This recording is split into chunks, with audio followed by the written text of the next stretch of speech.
Hello student, welcome to the online classes of BSc second year. और हम पढ़ रहे हैं इलेक्ट्रॉनिक्स। हमने इससे पहले हमारे 4 लेक्चर हो चुके हैं, ये हमारा 5th लेक्चर है। और हम पढ़ रहे थे सर्किट एनालिसिस, मतलब सर्किट का विश्लेषण, परिपथ का विश्लेषण। परिपथ का विश्लेषण किस प्रकार किया जाता है, परिपथ में किस प्रकार के अवयव पाए जाते हैं, ये सारी चीज़ें हमने पढ़ ली थी। उसके बाद हमने सर्किट से रिलेटेड जो सोर्स होते हैं वो उसके बारे में पढ़ लिया था। अब सोर्स के आधार पर सर्किट वर्क कैसे करता है ये हमने देख लिया था। फिर उसके बाद आया हमारा किरचॉफ लॉ। किरचॉफ के लॉ, जो कि 2 नियम दिए थे किरचॉफ नामक वैज्ञानिक ने इलेक्ट्रॉनिक्स के अंतर्गत 2 नियम दिए थे। एक तो धारा नियम दिया था और एक वोल्टा नियम। और धारा नियम को क्या कहते हैं हम? आवेश संरक्षण का नियम। दूसरा क्या है? वोल्टता संरक्षण का नियम, या उसको क्या कहते हैं हम? ऊर्जा संरक्षण का नियम। अब इन जो धारा नियम और वोल्टता नियम है जो कि किरचॉफ ने दिए थे, उन लॉज का अपन यूज किस प्रकार करेंगे? तो हम देखते हैं किरचॉफ के नियम का परिपथीय विश्लेषण, मतलब परिपथ में किस प्रकार किरचॉफ के नियमों का उपयोग करते हैं। तो पहला क्या है हमारा? धारा नियम। धारा नियम का हम ये देखते हैं कि यदि हमारे जो लूप में उपस्थित नोड पॉइंट होते हैं, नोड पॉइंट क्या होते हैं? जहाँ पर 2 या 2 से अधिक ब्रांचेस मिलती हों, वो हमारा नोड पॉइंट होता है। अर्थात जहाँ पर नोड पॉइंट पर अपन को वोल्टेज का मान ज्ञात करना हो, या जिस किसी भी ब्रांच में अपन को करंट का मान निकालना हो, नोड पॉइंट पर वोल्टेज या वोल्टता या विभव पतन, वोल्टेज ड्रॉप का मान निकालना हो, तो हम धारा नियम का उपयोग करते हैं। तो हम उसको यूज कैसे करेंगे, उसको परिपथ में विश्लेषण कैसे करेंगे, ये हम धारा नियम में देखेंगे। तो हमारा टॉपिक आज का क्या रहेगा? किरचॉफ के नियम का परिपथीय विश्लेषण। तो टॉपिक क्या है हमारा? किरचॉफ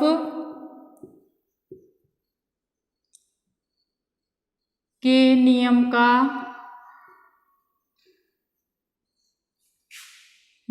का परिपथीय विश्लेषण मतलब किरचॉफ के नियम को हम परिपथ में किस प्रकार यूज लेंगे। पहला क्या था हमारा? धारा नियम के अकॉर्डिंग, धारा नियम या पास्ट नियम। पहला लॉ क्या है हमारा? धारा नियम। पहला हमारा यही था। इस नियम का उपयोग यदि हमें वोल्टेज निकालना हो, वोल्टेज या वोल्टता पतन या वोल्टेज ड्रॉप बोल सकते हैं अपन को, voltage drop eight node point, विभव पतन किन पर? नोड या संधि पर। नोड या संधि पर वोल्टेज ज्ञात करने के लिए हम किसका उपयोग करेंगे? धारा नियम का उपयोग करेंगे। जैसे हम सर्किट लेते हैं, सर्किट में यूज लेंगे। तो ये हमारा कोई सर्किट है, ये हो गई वोल्टेज। कौन सी वोल्टेज हो गई? ये हो गई हमारी जो सोर्स होगी। यदि सोर्स ही प्रेजेंट नहीं रहेगा तो सर्किट वर्क कैसे करेगा? इसलिए सोर्स तो प्रेजेंट होना बहुत जरूरी है। तो सोर्स प्रेजेंट होगा तो ये वो एक्टिव सर्किट होगा। एक्टिव सर्किट इट मीन्स वो वर्क करेगा। तो ये हो गया हमारा सोर्स हो गया, ये हो गई हमारी।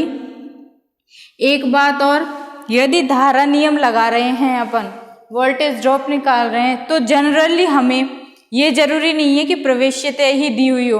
प्रवेश्यता भी दे सकते हैं और प्रतिबाधा भी दे सकते हैं। प्रवेश्यता होती है हमारी 1/R, इसको Y से डिनोट करते हैं एडमिटेंस। एडमिटेंस यानी प्रवेश्यता 1/R या 1/ प्रतिबाधा के व्युत्क्रम के बराबर होती है।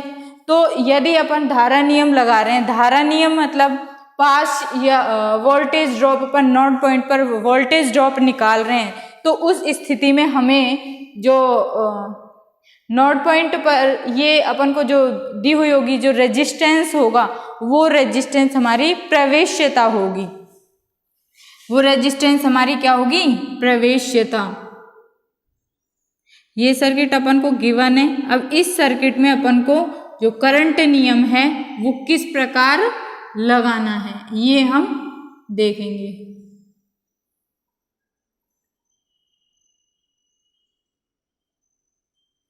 करंट नियम किस प्रकार अप्लाई करना है।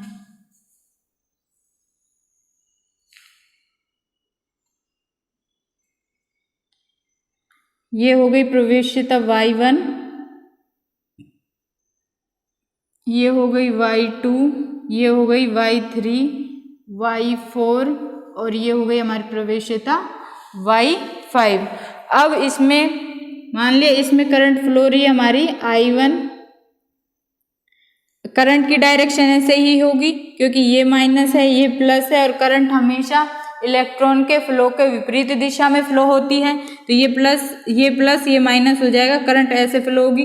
अब करंट यहाँ से तो जा रही है तो यहाँ से दो भागों में डिवाइड हो गई, ये हो गई और ये हो गई। इसमें करंट मान लिया I2 जा रही है और इसमें करंट हो गई I3। अब ये I2 भी यहाँ पे जाके डिवाइड हो रही है तो इसमें करंट हो गई ये I4 और इसमें करंट हो गई ये I5। तो अब मान लिया ये A पॉइंट है, नोड पॉइंट है, ये सबको पता है क्योंकि यहाँ पर ब्रांचेज मिल रही हैं, एक ब्रांच ये मिल रही है, एक ब्रांच ये मिल रही है, एक ब्रांच मिल रही है, तो इट मीन्स A पॉइंट क्या हो गया हमारा, नोड पॉइंट हो गया और B भी हमारा नोड पॉइंट हो गया क्योंकि यहाँ पे भी तीन ब्रांचेज मिल रही हैं। अब अपन को ये करंट लॉ लगाना है। करंट लॉ लगाना है तो सर्वप्रथम हम देखेंगे कि ये बिंदु हैं, इन बिंदुओं पर हमेशा जो वोल्टेज ड्रॉप होगा वो जीरो होगा, वोल्टेज ड्रॉप होगा वो जीरो होगा। क्यों होगा, क्योंकि यहाँ पे कोई रेजिस्टेंस ही नहीं है, तो रेजिस्टेंस ही अवेलेबल नहीं है तो हमारी वोल्टेज ड्रॉप भी जीरो ही होगा। अब हम लगाते हैं क्या, वो करंट का नियम, धारा का नियम। मान लिया ए पॉइंट पर वोल्टेज ड्रॉप हमारा क्या है, VA है और B पॉइंट पर वोल्टेज ड्रॉप हमारा क्या है, VB है। सर्वप्रथम देखो हमको सर्किट दे रखा है, कुछ भी नहीं किया है, ध्यान से देखना। सर्किट दिया है अपन को, ये सोर्स दे रखा है E माइनस प्लस और ये प्रवेश्यताएं दे रखी हैं और इनमें करंट फ्लो हो रही है कुछ इस प्रकार। जैसे यहाँ से इनको सर्किट में कोई जरूरी नहीं है सर्किट में गिवन हो कि करंट इस प्रकार फ्लो हो रही है, अपन अपनी तरफ से भी फ्लो करवा के देख सकते हैं। अगर अपन धारा नियम लगा रहे हैं तो हमें गिवन ही होगी। जैसे I1 यहाँ से गई तो I1 यहाँ पे दो ब्रांचेज है तो दोनों में डिवाइड हो जाएगी। इसके पश्चात I2 ये एक ब्रांच ये जा रही, एक ब्रांच नीचे जा रही है तो यहाँ पे दो भागों में डिवाइड हो जाएगी। अब हम लगाएंगे करंट का नियम। करंट का नियम क्या होता है, आने वाली धाराएं बराबर जाने वाली धारा, या हम कह सकते हैं कि किसी भी संधि बिंदु पर जो धाराएं आ रही हैं, संधि बिंदु के पास आ रही हैं, उन धाराओं को तो पॉजिटिव लो और जो संधि बिंदु से दूर जा रही हैं उन धाराओं को नेगेटिव में लो। तो उनका जो बीजगणितीय योग होगा वो क्या होगा, शून्य होगा। अब एक बात और, रेजिस्टेंस है, रेजिस्टेंस यहाँ पे कौन सा है, प्रवेश्यता है।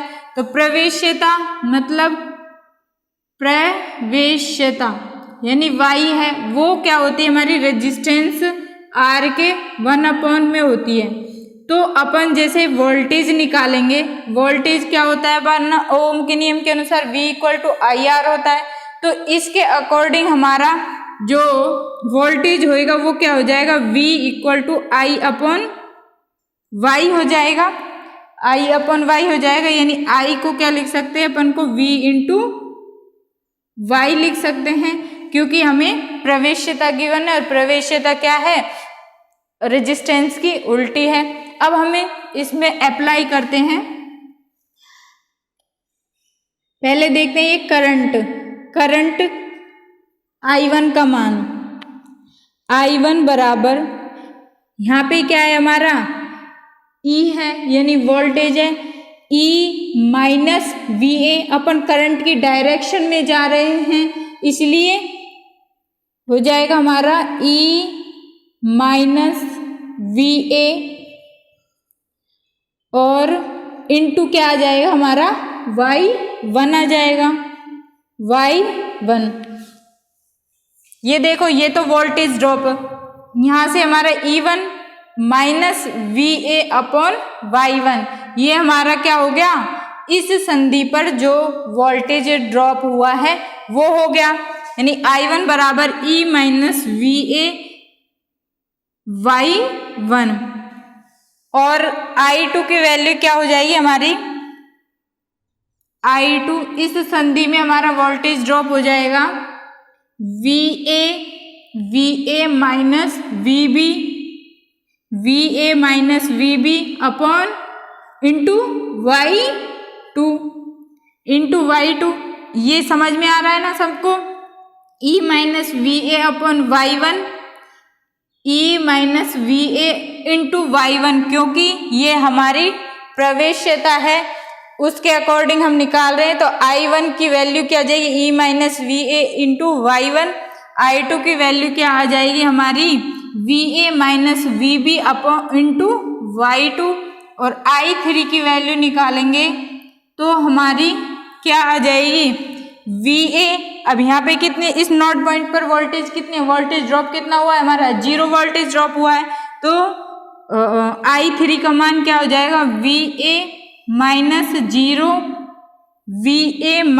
0 इंटू Y3। I4 का मान निकालें तो VB minus 0 into Y4। I5 का मान निकालें हम तो देखते हैं क्या आ जाएगा, क्या आएगा, यहाँ पे कुछ भी नहीं है तो VB माइनस 0 इंटू Y5, ये तो हमारे करंट के मान हो गए, क्या हो गए, ये हमारे करंट के मान हो गए। अब हम क्या लगाते हैं, करंट का नियम यानी धारा नियम। अब इस लूप में देखते हैं, ये लूप हो गया हमारा फर्स्ट, ये लूप हो गया सेकंड और ये लूप हो गया हमारा थर्ड। अब इस लूप में अपन धारा नियम लगा रहे हैं इस पॉइंट पर। अब यहाँ पे देखो कौन सी धारा आ रही है, I1 धारा आ रही है, तो I1 पॉजिटिव ले लेंगे और I2 और I3 हमारी इस पॉइंट से धाराएं दूर जा रही हैं, तो ये हो जाएगी माइनस I2 माइनस I3 बराबर 0। ये हमारा धारा नियम है। आने वाली धारा को पॉजिटिव लो और संधि बिंदु से जो धारा दूर जा रही है उसको नेगेटिव लो, तो I1 minus I2 minus I3 equal to 0 हो जाएगा। दूसरा, इस यहाँ पे देखो इस पॉइंट को लो, बी पॉइंट को, ये तो हो गया एट पॉइंट ए, इसको लिख सकते हैं एट पॉइंट ए। अब हम एट पॉइंट बी देखते हैं, at the point B point पर यहाँ पे कौन सी धारा आ रही है, I2 आ रही है, तो I2 हो जाएगा I2 minus I4 minus I5 बराबर 0। अब अपन को I1, I2, I3 के वैल्यू अपन ने निकाल ली है, वो इसमें पुट करनी है। अब इस पॉइंट पर देखो हमारी जो इफेक्टिव नोड पॉइंट है, इफेक्टिव नोड पॉइंट हैं वो कितने हैं, 1, 2 और 3 हमारे इफेक्टिव पॉइंट हैं। अब इफेक्टिव पॉइंट यानी जितने नोड पॉइंट होंगे हमारे, जैसे मान लिया हमको नोड पॉइंटों की संख्या दे रखी है n, तो अपन को समीकरणों की संख्या निकालनी हो कि कितने समीकरण बनेंगे, तो हमारे बनेंगे n-1 समीकरण बनेंगे, इतनी हमारी इक्वेशन बनेगी। यानी नोड पॉइंट, जितने नोड पॉइंट है उनमें से एक कम हमारी क्या बनेगी, उनमें उतने हमारे समीकरण बनेंगे, उतने हमारे इसके समीकरण बनेंगे। अब अपन ने दो समीकरण निकाल लिए, I1 minus I2 minus I3 equal to 0। ये धारा के नियम के अनुसार या किरचॉफ के फर्स्ट लॉ के अनुसार। दूसरा इक्वेशन क्या निकाली अपन ने, I2 minus I4 minus I5। अब इसमें अपन को वैल्यू पुट करनी है।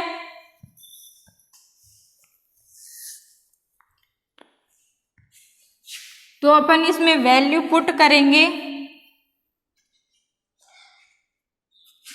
From first equation. हमारी फर्स्ट इक्वेशन क्या है, I1 minus I2 minus I3 equal to 0। अब I1 का मान क्या है हमारा, E minus VA into Y1 minus I2 का मान क्या है, VA माइनस VB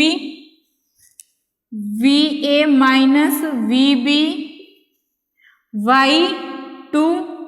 I3 का मान क्या है हमारा, VA माइनस 0 Y3, तो VA Y3 लिख सकते हैं, minus VA Y3 equal to 0।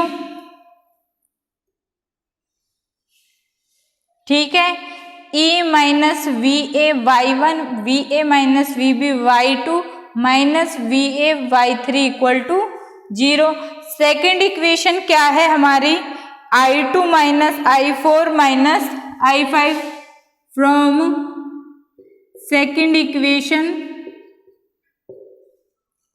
I2 minus I4 minus I5 equal to 0। तो I2 का मान क्या है हमारा, VA minus VB Y2। I4 का मान क्या है हमारा, VB माइनस 0 Y4, तो VB